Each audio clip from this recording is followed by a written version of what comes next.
da salvação. Glória a vós, Senhor.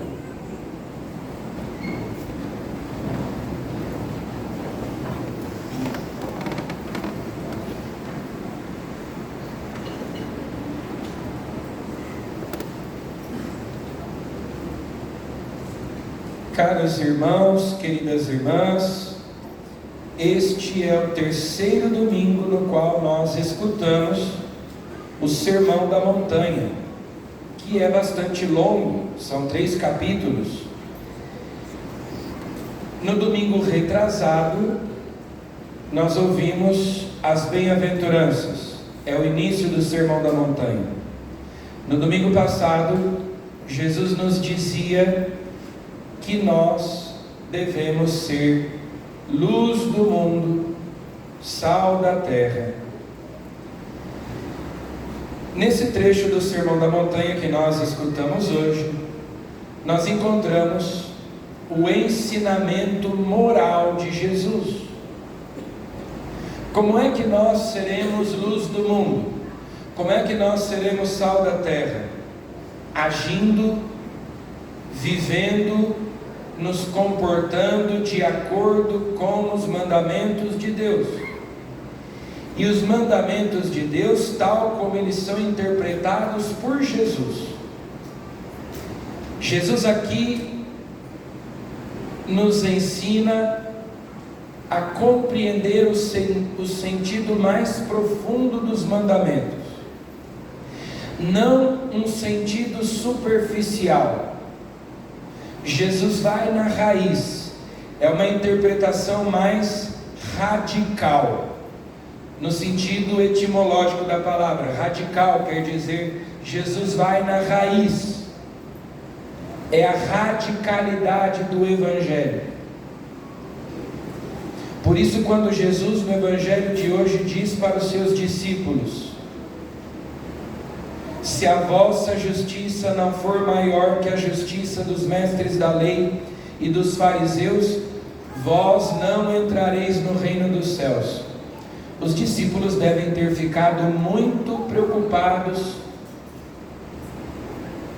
porque afinal de contas os fariseus eram aqueles que cumpriam a lei de Deus de maneira mais rigorosa.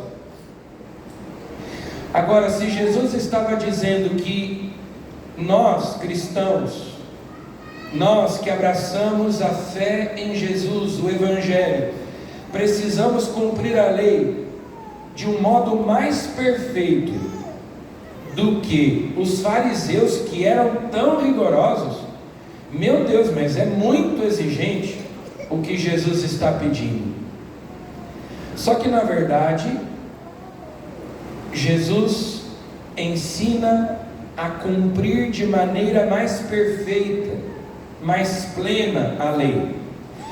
Para os judeus, quando eles diziam a lei, a Torá, eles se referiam aos 5 primeiros livros da Bíblia: Gênesis, Êxodo, Números, Levítico, Deuteronômio, os livros de Moisés. E ali eles contavam 613 leis.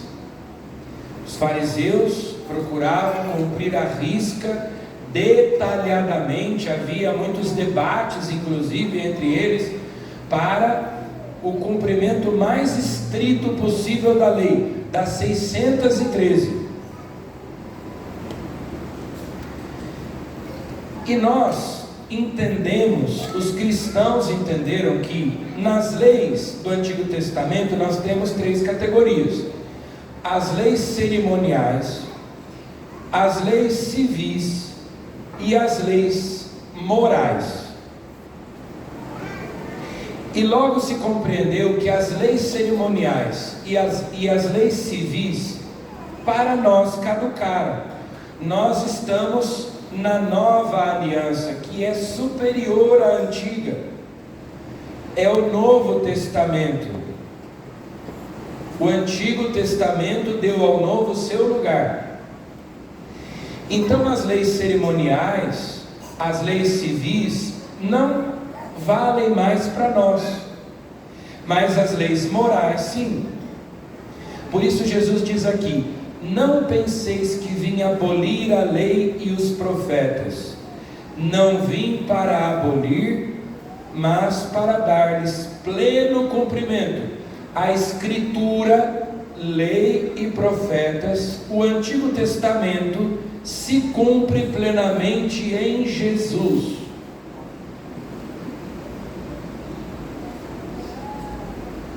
Em verdade eu vos digo, antes que o céu e a terra deixem de existir, nenhuma só letra ou vírgula serão tirados da lei, sem que tudo se cumpra. E de fato tudo se cumpriu em Jesus, porque o Antigo Testamento era uma prefiguração, era uma preparação para aquilo que havia de vir. Então não é que Jesus está abolindo a lei, nele se cumpre a lei e os profetas, mas para nós restam apenas das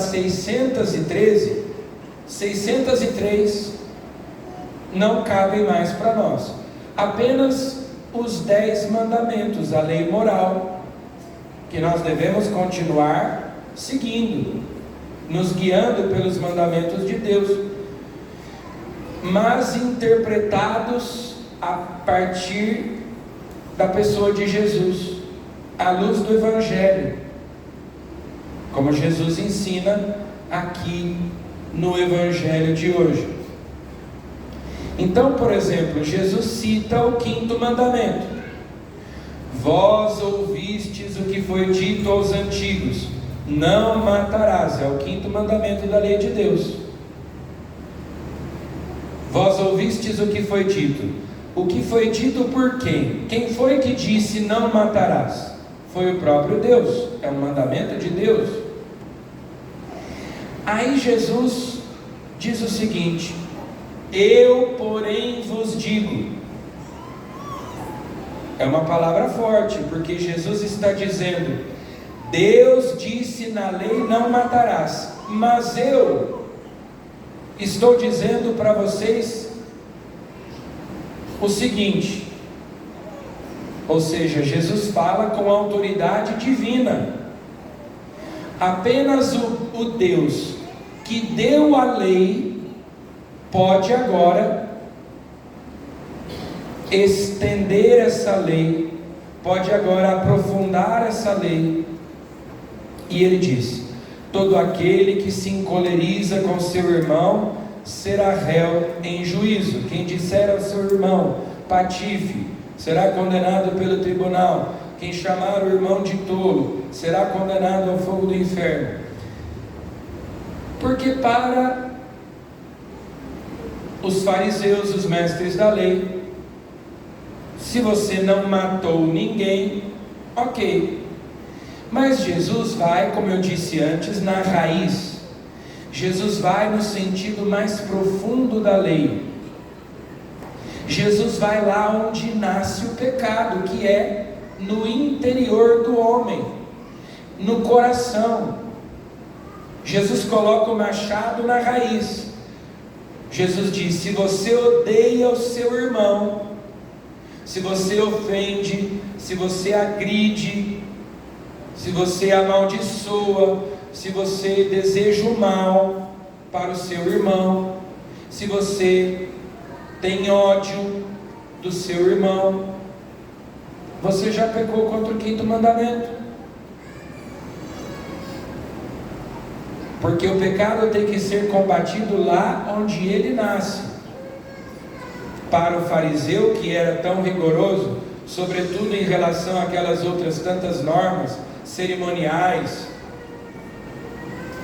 se a pessoa não matou, tudo bem.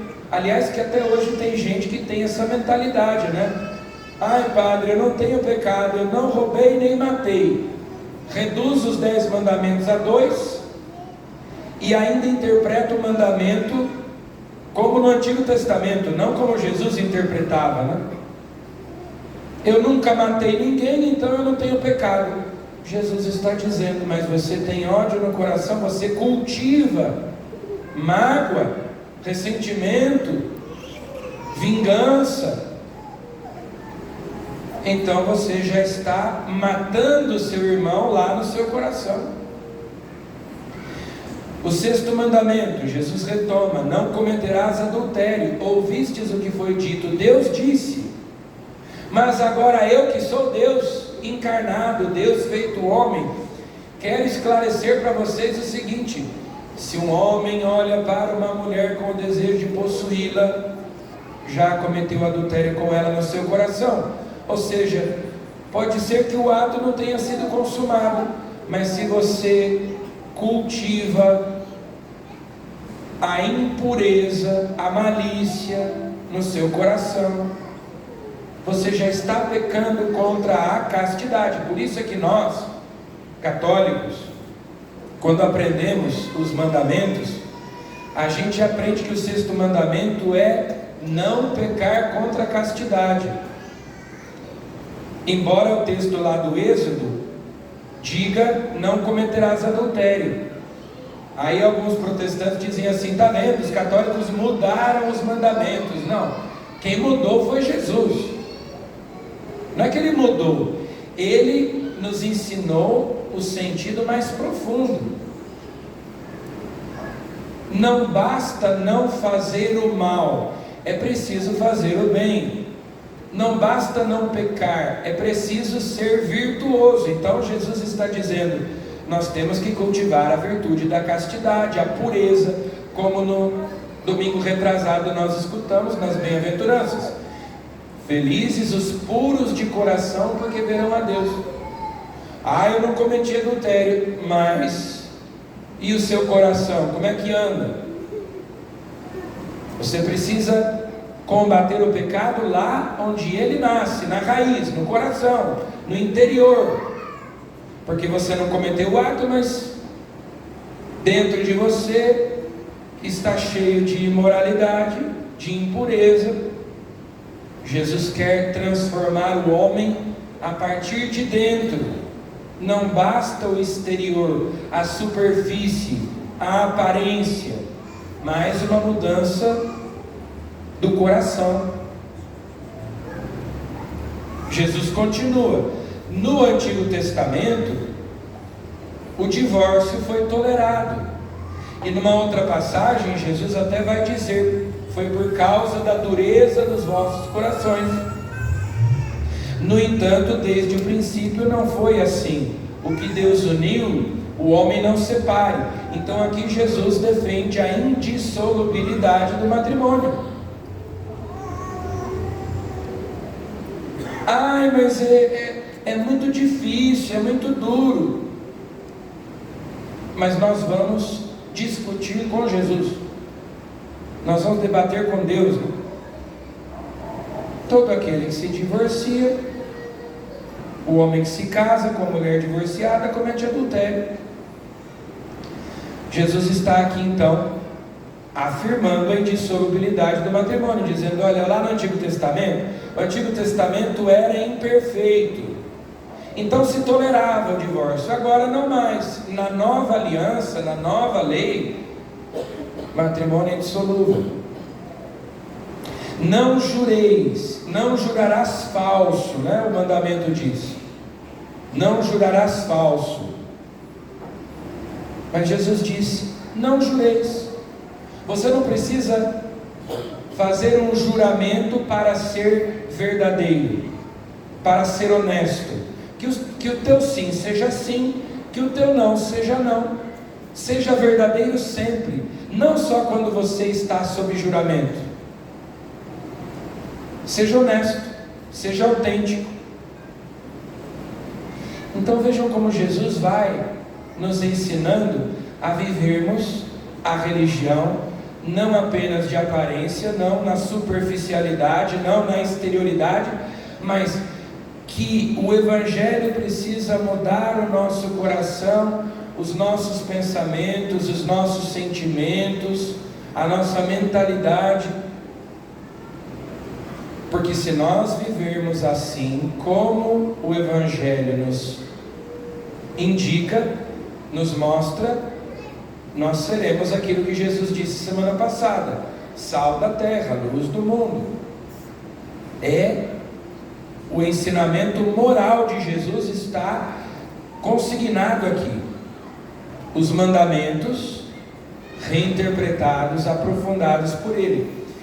Vejam, na primeira leitura, o livro do Eclesiástico lembra que nós temos livre-arbítrio. Muita gente não acredita em livre-arbítrio.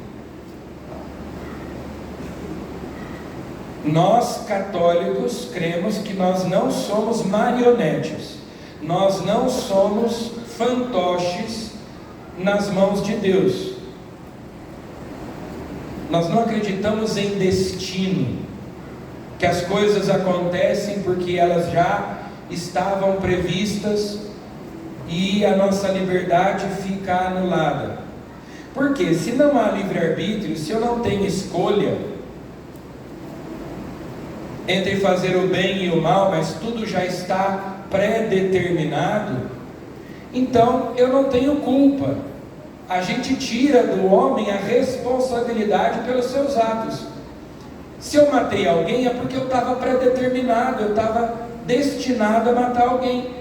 Se não há liberdade, não pode haver punição, não pode haver castigo pelo mal que se faz, e também não há recompensa pelo bem que se faz. Se eu estava determinado a fazer o bem, se eu não escolhi fazer o bem, eu não posso ser premiado, eu não posso ser recompensado. Não é mérito meu, eu não tive escolha. E se eu fiz o mal também, Deus não poderia me castigar, Deus não poderia me punir. Tem gente que acha que é assim, inclusive os cristãos calvinistas acham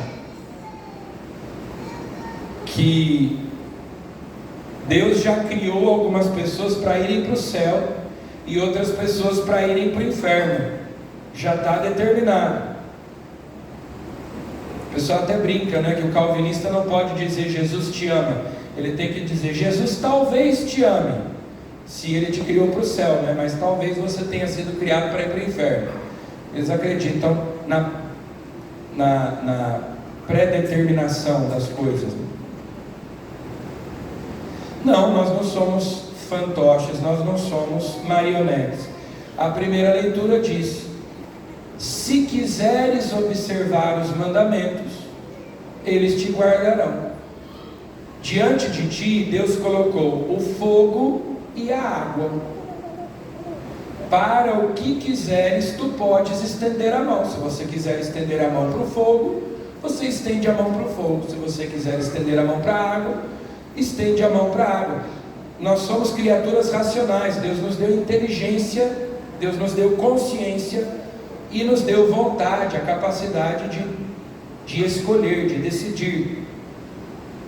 Por isso é que Jesus vai lá no coração, na raiz de todo o mal, que é a nossa decisão de trilhar o caminho dos mandamentos divinos, ou seja, de obedecer a Deus ou não.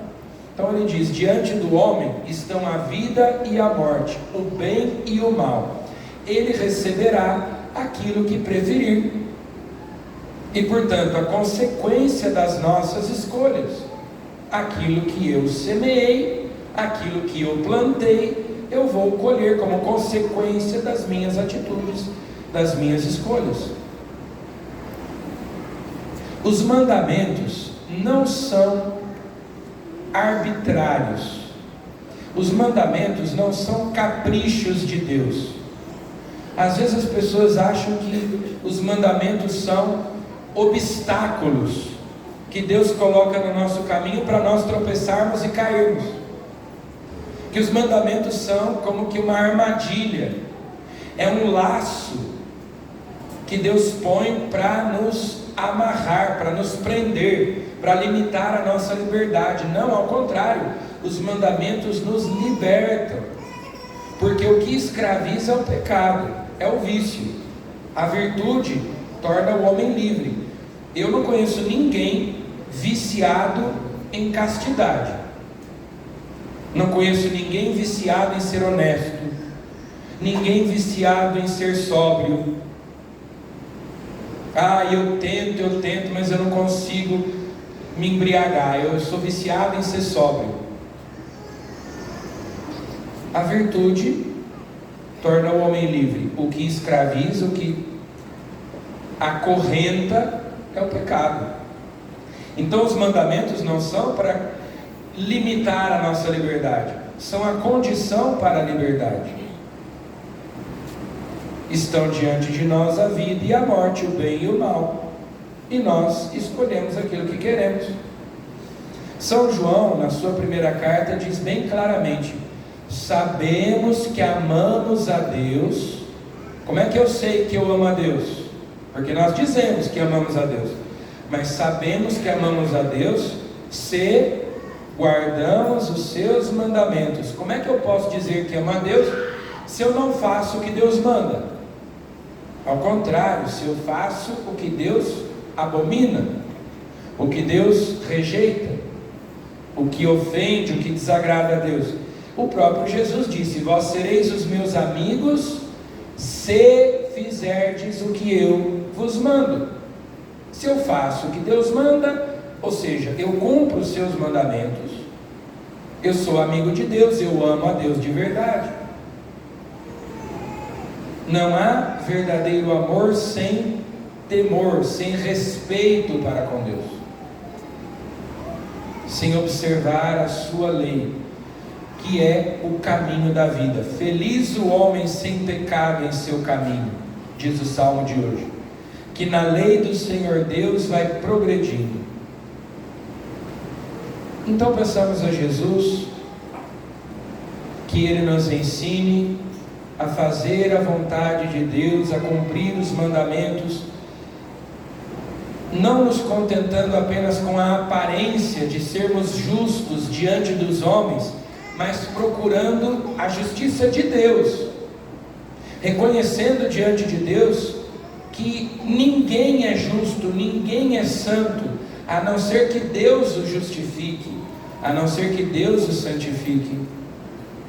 Reconheçamos diante de Deus que o nosso coração é cheio de más inclinações, é cheio de egoísmos e de desejos maus, mas peçamos a Ele que transforme o nosso coração, para que a nossa vida seja agradável a Deus, e nós possamos então cumprir plenamente, com perfeição, a lei, os mandamentos, fazer a vontade de Deus, deixando que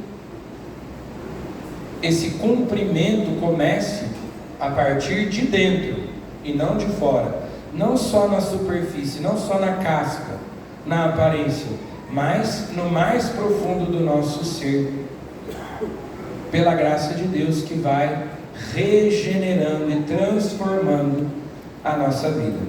Louvado seja nosso Senhor Jesus Cristo.